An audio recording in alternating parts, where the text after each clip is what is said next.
Bonjour, je m'appelle Pascal Goubet, je suis le gérant de la société Patrimonia. Je fais des expertises immobilières et entre autres chercheur d'amiante. J'ai été l'un des premiers expérimentateurs de la machine Fazir dans les années 2010. En tant que membre de Réseau A+, et maintenant président de l'association Réseau A+, nous avons travaillé sur la norme AFNOR 46020 concernant l'incorporation en tant qu'outil de sondage de la machine Fazir. Cette machine est un spectrographe proche infrarouge qui permet par une signature spectrographique de vérifier et d'analyser des spectres de matériaux calibrés sur de l'amiante. Cet outil, parce que je dis bien que c'est un outil, cet outil permet de confirmer des zones homogènes sur des produits et des matériaux contenant de l'amiante et permet de donner une décision au niveau de l'opérateur sur l'étendue de cette zone. L'échantillon est fait par l'opérateur, emmené dans un laboratoire pour analyse. Et par rapport à cette analyse, le Fazir, le spectrographe proche infrarouge, permet de répliquer la même réponse du même type d'amiante par rapport aux différents produits et matériaux dans le bâtiment.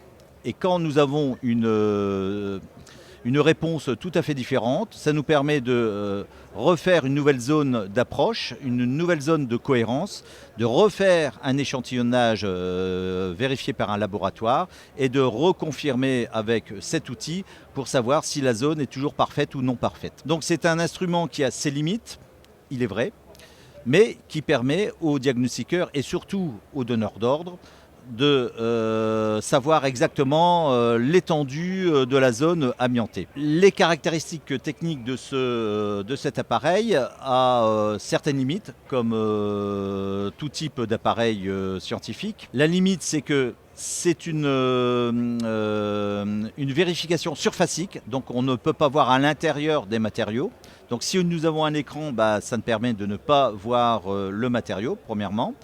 On a un problème aussi, une limite de réfraction de lumière. Donc si on a un matériau qui est trop sombre, on n'arrive pas à l'analyser, comme les enrobés par exemple. Et aussi une problématique de densité de matériaux.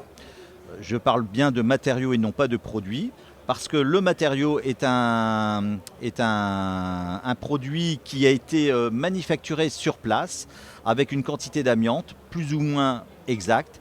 Et si nous avons très peu de produits amiantés à l'intérieur, on risque de passer à travers et de ne pas discerner et de vérifier s'il y a de l'amiante ou pas. Cet outil est intéressant aussi concernant la prévention de la gestion du risque. Toute entreprise doit faire sa gestion de risque au niveau d'un chantier. Et cet appareil me permet aussi, dans certains types de chantiers, avant les chantiers, de sensibiliser les donneurs d'ordre concernant un bâtiment qu'il faut inspecter avant de faire des travaux ou des démolitions, pour qu'on puisse déjà pressentir quel type de diagnostic et quel type de sondage et d'échantillonnage qu'il faudra faire.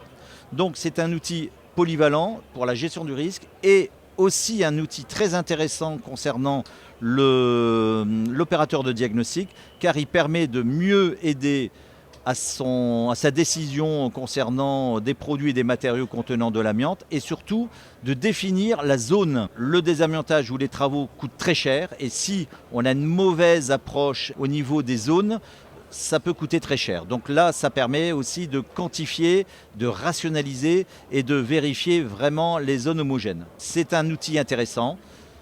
Je ne dis pas qu'il peut tout faire. Il faut connaître ses limites et surtout en avoir l'usage et l'usage fréquent pour avoir la quintessence de ce type d'appareil. Aujourd'hui, nous n'avons pas un micro-Fazir mais un Fazir de l'ancienne génération, mais avec le même type de processus. Nous avons un échantillon en double emballage.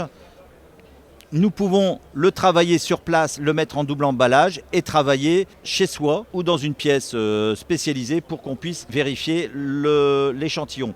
Nous pouvons mettre l'échantillon dans un sac plastique, ça ne dérange pas au niveau de la courbe. Et en un clic.